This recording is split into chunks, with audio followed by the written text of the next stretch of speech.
জিবরাইল আমিন নবীজির দরবারে আসছে। হুজুর আপনি কেমন আছেন? আল্লাহ জানতে চেয়েছে, যদিও আল্লাহ সবকিছু ভালো জানেন, তারপরেও আপনি নবীর খোঁজ নেওয়ার জন্য আল্লাহ আমাকে পাঠাইছে। জিবরাইল জীবনের শেষ বারবার আসতেছে। জিবরাইলকে নবীজি বললেন, জিবরাইল আমার কাছে অসুস্থতা লাগে, খারাপ খারাপ লাগে, শরীর ভালো লাগে না। জিবরাইল আমিন চলে গেলেন। পরের দিন আবার আসছে। হুজুর আল্লাহ জানেন, তারপরেও খোঁজ নিতে পাঠাইছে, কেমন আছেন গো নবীজি? নবী বললেন, জিবরাইল আমি অসুস্থ। আবার চলে গেলেন জিবরাইল। পরের দিন আবার আসছে, আবার এসে খোঁজ নিয়ে বললেন, হুজুর আপনি কেমন আছেন? নবীজি বললেন, জিবরাইল অসুস্থ আমি। জিবরাইল আবার চলে গেলেন। চতুর্থ দিনের মাথায় জিবরাইল আসছে। একা আসে নাই রে, মালাকুল মউতকে সঙ্গে করে নিয়ে আসছে। আহা, আমাদের কাছে মালাকুল মউত আসবে, জিজ্ঞাসা করে আসবে না, কিন্তু নবীর দরবারে মালাকুল মউত আসছে। এসে নবীজিকে সালাম দিলেন, হুজুর অনুমতি দিলে ভিতরে আসবো। নবীজি অনুমতি দিলেন। আল্লাহ জিবরাইল এবং মালাকুল মউত দুইজন নবীজির ঘর মোবারকে তশরিফ রাখলেন। পৃথিবীর একটাই ঘর, যে ঘরে ঢোকার আগে জিবরাইল আজরাইল অনুমতি চায়, তিনি রাহমাতুল লিল আলামিনের ঘর। জোরে জোরে বলা যাবে আল্লাহু আকবার। এই সুপ্রিম পাওয়ার আর কারো নসিবে হবে না, আল্লাহ আমার নবীকে দিয়েছিলেন। জিবরাইল আমিন আজরাইল নবীজিকে সালাম দিয়ে বলেন, হুজুর আল্লাহর পক্ষ থেকে আমি আজরাইলের উপরে নির্দেশ, আপনি যদি চান আমি জান কবজ করব, যদি না চান যতদিন ইচ্ছা আপনি পৃথিবীতে উম্মতের মধ্যে থাকবেন গো নবীজি। আপনার যতদিন ইচ্ছা থাকতে পারেন, যদি আপনি হুকুম দেন আমি আপনাকে আল্লাহর দরবারে নিয়ে চলে যাব। আল্লাহ আমাকে এই হুকুম প্রদান করে আপনি নবীর কাছে পাঠাইছে। ইয়া নবী আল্লাহ, অনুমতি যদি দেন, আপনার যেইভাবে অনুমতি হবে আমার হুকুম সেইভাবেই হয়েছে। হুজুর পৃথিবীতে এইভাবে কারো, আপনি নবীর আগে কারো অনুমতি হয় নাই, আপনি নবীর পরে এইভাবে কাউকে বলাও হবে না। ও নবীজি অনুমতি যদি দেন জান কবজ করব, যদি না দেন যতদিন মন চায় আপনি ততদিন পৃথিবীতে থাকবেন। তার মানে পৃথিবীর হায়াত নবীর ইচ্ছার উপরে নির্ভরশীল। কাজটা বললেন কেন? আরো জোরে বলেন।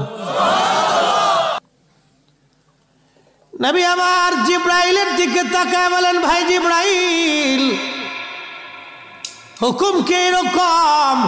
জিবরাইল বলে, হুজুর এইভাবেই তো হুকুম হইছে, আপনি যদি চান যতদিন মন চায় থাকতে পারবেন, চলে যেতে চাইলেও নিয়ে যাওয়া হবে।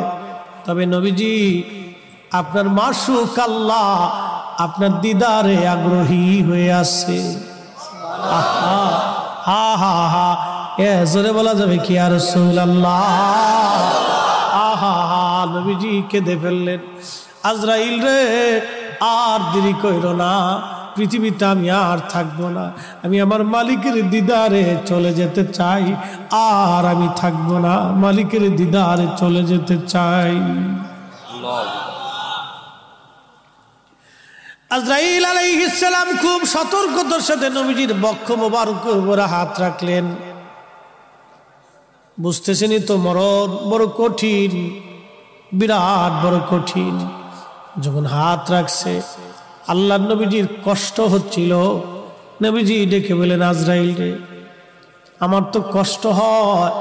আজরাইল বলেন, হুজুর আল্লাহর পক্ষ থেকে আমার উপরে ফরমান, যদি আপনাকে কষ্ট দেয় আমি আজরাইলের জীবন বরবাদ হয়ে যাবে।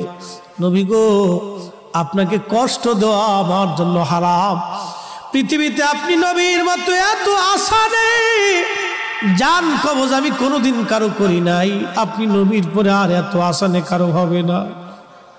নবী গো আল্লাহর ফরমান, সর্বোচ্চ সতর্কতায় আপনার জান কবজ করতেছি। হুজুর একটু ধৈর্যই তো ধরতেই হবে, কষ্ট হবে।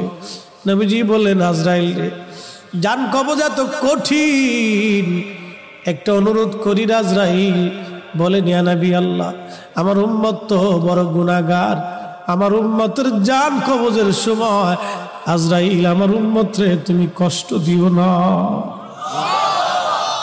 আরে উম্মতের দরদি নবী এই সময় আমাদেরকে ভুলে যান নাই। আমরা উম্মত হয়ে নবী ভুলে গেছি, আমরা উম্মত হয়ে নবী ভুলে গেছি, উম্মত হয়ে নবী ভুলে গেছি। এই সময় নবী আমাদেরকে ভুলে নাই, আমরা উম্মত হয়ে নবী ভুলছি।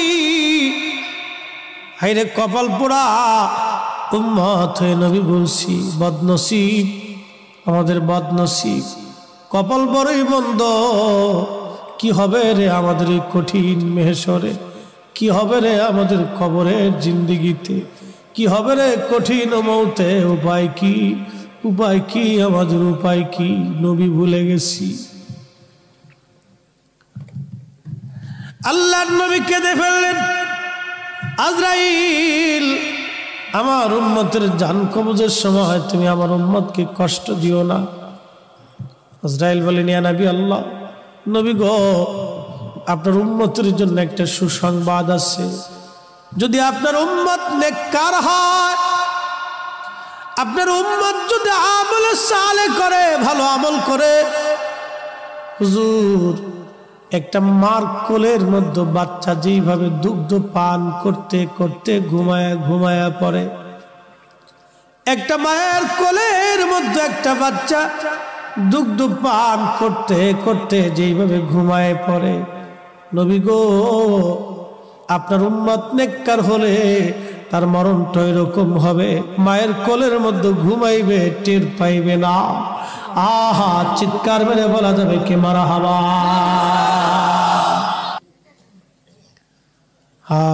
মৃত্যুটা বড় কঠিন। নবীজি একদিন বলতেছিলেন সাহাবীরা রে,